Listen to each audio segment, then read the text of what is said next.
name is Jaisha Nance from Sneak Sports, and today I'm here with Autumn Seldon, the owner of Met Agency, and we are going to be talking about the first episode of 2025 of NIL Talk. So it's a new year, a new month. It's been pretty busy.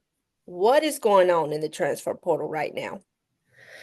There is a ton going on in the transfer portal right now.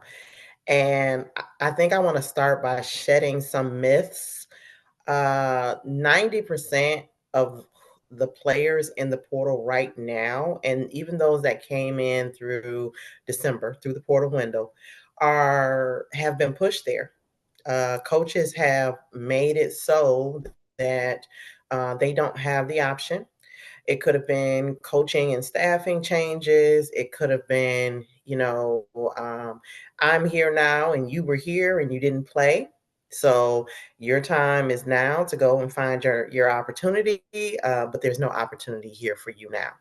So the myth that I'm shedding there is that players aren't coming to the portal to get money. Portal players are coming to the portal looking for an opportunity to play football, and scholarships are being pulled. That's just not being called that. In addition to that, there's been some things happening. Those are instances that are beyond the player's control, right? So them coming to the portal means that they're looking for an opportunity to play, regain a scholarship, new school. But then, there's visits you got to take, kind of find out where you're going, find out what the culture is going to be like. And because of the timing of the transfer portal window, it's right during the middle of bowl games and CFP and all these other things that are going on, right? So it's making it very challenging to get through all of this. It's a strain for coaches. It's a strain for players. It's a strain for agents and agencies trying to navigate it. So I'm not even sure there's enough time. And then we've got proposals and mandates that are looking to shorten the window and close out spring windows and things of that nature. And it's hard to make a lifelong decision or even a 4-year decision, right? With a short amount of time and a short amount of information. So it's like if I had to compare it to anything, it's almost like speed dating. There's not enough time to get to really know who you're getting involved with when the pace is so hurried, right? And I'm finding that it's a struggle for, on the athlete side of that, from their perspective. They're struggling. It's a mental challenge to find out, am I going to have a scholarship? Am I going to be at a new school? Am I just going to be stuck in this portal? Due to, in most parts, no thanks to their own. And then you've got a more of a smaller amount of players that are concerned about NIL and their value, and so they're going on visits and they're looking for opportunities to make more money, right? Or to leverage what they feel their NIL is worth. And I just want to say to those players, just make sure that your film speaks to your value as well, because that's what, when you're getting paid to play, when you're getting paid for your name, image, and likeness, you're going to be judged. You're going to be scrutinized. You may only be given so many targets in a game, and then the next game, your number may not be called anymore. You could be cut or lose your scholarship or pushed to the portal. So these are all things that I think collegiate athletes need to be aware of. And I think parents supporting them, obviously agents and agencies, we all need to be aware of these things. And it's kind of the unspoken conversations that we need to bring to the forefront. Yeah, the transfer portal, it's very chaotic. Some players go through a dark period because they sit for so long and they feel like they're not getting the use that they thought they were going to be getting out of the portal.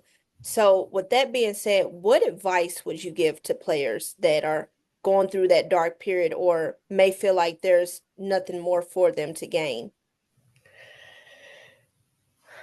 Remember why you fell in love with with football. Remember what it means to you, and never forget that you have a goal and you have a vision, and most importantly, faith. If you're not spiritual, or I say this, if you're not religious, find something spiritual to hold on to, something that's going to motivate you. Your reason why is what's going to keep you going.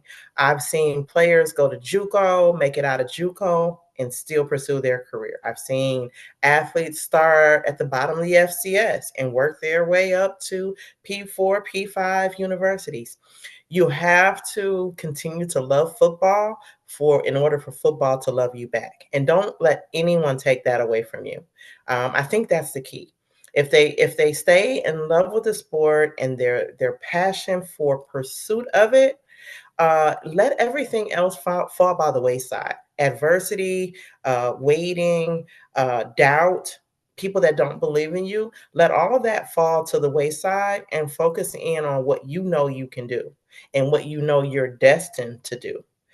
Stay prayerful, stay, spiritually, connected, keep your faith and hope alive, and also think about life outside of football. Even if you make it in football, football is going to be temporary. You're going to live your life a lot longer than you're ever going to continue to play football. So, what else do you love? What else motivates you, right? And make sure that you're working on those goals simultaneously so that when football does end for you, you have another route. You have something else that is your go-to passion that brings you joy and brings you meaning and purpose in your life. Yeah, not only do players kind of fall into this kind of dark side, a lot of agents, that's one thing that's not talked about. A lot of agents kind of lose traction or attention towards their business or being able to see some kind of revenue or some kind of growth in their business. So, what advice would you give to agents that are going through the chaotic transfer portal side as well? Well, there's not a lot of talk about us agents or those acting in advisory positions in terms of what we go through. There's quite a bit, but again, we'd have to look back at our original passion. I have to do that, and so why am I doing this? I'm doing this to help athletes, as entrepreneurs to make the most of their businesses. Okay, because at this point we're not using the term student athlete anymore. They're athlete entrepreneurs. Okay, they've earned the rights to NIL. They've earned the rights to play football. They're on scholarship and they're getting paid. So they're athletes and they're entrepreneurs. So I keep that at the forefront of my mind is why I'm doing this. I'm not going to let a sour few or the struggles that I face deter me in any way. I look at their success and it's my success. I look at the opportunity to help them, to make things better and easier for them as an opportunity and as a kind of a checklist for me. Okay, wow, that got done. Sometimes we're going to be able to look at our checklist and say, we didn't make the grade. Okay, we didn't make it here. So there's always opportunities for lessons learned, right? So you didn't lose, you learned. And so then what do we do differently, or how can we navigate things differently? I take a lot of joy and pride in finding creative deals for athletes and things of that nature. So there's a lot of joy that can be found in the overall process. Not going to let one component of that or a few components of that take away the ultimate goal. So, not only is the transfer portal a big discussion right now, Yeah. apparently there are coaches that are calling for the transfer window to be shortened even more. So what is your stance on that? How do you feel about this stance that coaches are taking? So I had an opportunity to take some visits with some recruits um, this last portal cycle, and I can understand both sides. It's hard. It's hard to manage all of that logistically. It's hard to wrap your mind around being in recruitment mode and then still coaching your current team and figuring out the X's and O's there. It's a challenge on both sides. And as I mentioned before, it's like speed dating. I I think I know. I saw your film. I was attracted to it. I brought you on the visit, but there's not enough time to determine if it's a great fit or a perfect spot, or are you are you buying into what we have here to offer? So I see the challenge of it and I understand it, but I don't know that shortening the window is the appropriate action. I don't think that was the appropriate action. I definitely don't think that the spring portal should be eliminated. I think that maybe there should be some restructured realignment of both windows, that suits both the athletes with them having a voice or a say in it, and something that also suits the coaches. So being an agent, you've stated, you see a lot. You get to observe everything pretty much, what's going on with these players.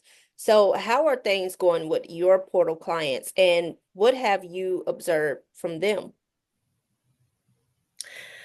Well, I think, if I had one message to get out to all portal clients, and especially even my own, right? Communication is key. Okay. We don't want to look on the internet and see you're doing something that we haven't talked about. It's in the contract actually, and I think all all of the players should be reading those contracts.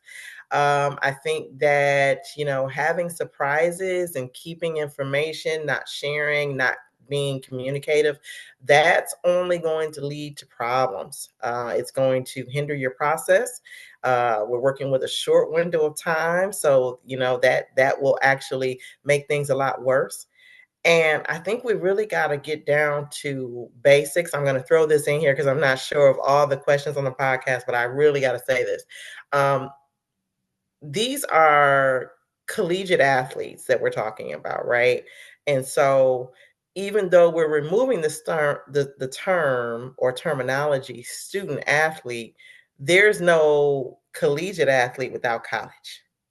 So, by all means, we offer academic support here at Med Agency Sports. I'm not sure what other agencies are doing in that regard. However, you can't play football collegiately without school. So you have to have your grades together. It's imperative that you have your grades together. You wouldn't think that if we've escalated to entrepreneur conversations and we're talking about NIL, that we got to go back and start talking now about grades, but we absolutely do. Because I think that there are some cases where people don't realize that that's going to be your ticket. That could be the thing that separates you as a portal client from another portal client, and they get the scholarship and you don't. There are thousands of players in the portal right now. So if I'm a coach, let's just put our thinking caps on and think about this logistically, right? Okay, you don't have to be a specialist in sports to understand this. If there's thousands in the portal, how many coaches are going there to look for players with bad grades? Not many. No, no, that won't happen. Um, and then you could potentially run into issues with eligibility, which means that even if they want to recruit you, you can't play. You're not eligible. The NCAA is still here. Eligibility is still a requirement, and there's no football without college, which means you got to do classes. You have to keep your grades up. You have to maintain eligibility, and the higher your grades, the more competitive you are, which gives you the edge in the transfer portal, which gives you the edge towards opportunity for scholarship to continue to play football. Um, so I just wanted to put that out there. Getting to back to more specifically my client base, it's been challenging, and I'll say the reason for that are a multitude of factors. So while everyone was thrilled that the JUCO players have gotten at least 1 year of eligibility back, we all know that 2 years is on the table, but that hasn't been formally approved. Of course, the governing body is saying, hey, we'd love to be able to support this, but it has not officially been approved that everyone will get 2 years back. So knowing that those who were losing eligibility in 2024 are now going to be able to play in 2025, well, those scholarships aren't open now. Mm. So this is causing a problem or I can say it's a blocker, or it's lessening opportunities for our high school clients. and all high school clients really.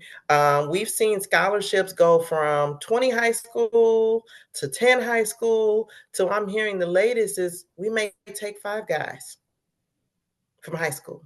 That's it. Now let's correlate that to the portal, which is what we're here to talk about today. And how does that translate to the portal? Well, normally I would be going to the portal looking for 4 or 5 D tackles, but I've got 3 that are going to stay because they were JUCO guys and they've got an extra year. So I don't have a need. Not to mention they cut scholarships this last portal cycle to 85. In the spring, they're going to have the other 20 scholarships back. They go back up to 105 roster spots, right? So another challenge. There's a lot of reasons why there's thousands in the portal, and it's more than just the fact that these guys are here. There's reasons why the numbers are stacking up. Yep. So I mentioned this before. I'm not sure if it was on one of our 2024 podcasts or not, and I know I've made a post on it from the Met page, but if you don't have really, really good film and high production, there's no reason why you should be putting yourself in the portal. And if you do decide to go to the portal, make sure that you withdraw from athletics, not academics, in case you need to come back. Because otherwise, you've given up your scholarship, and you may not get selected for an opportunity to get another. So it's a lot bigger than NIL. It's a lot bigger than, well, I'm just going to go and see what's out here now. Those days are really over and past. You have to be very, very cognizant and aware. You have to be high performing.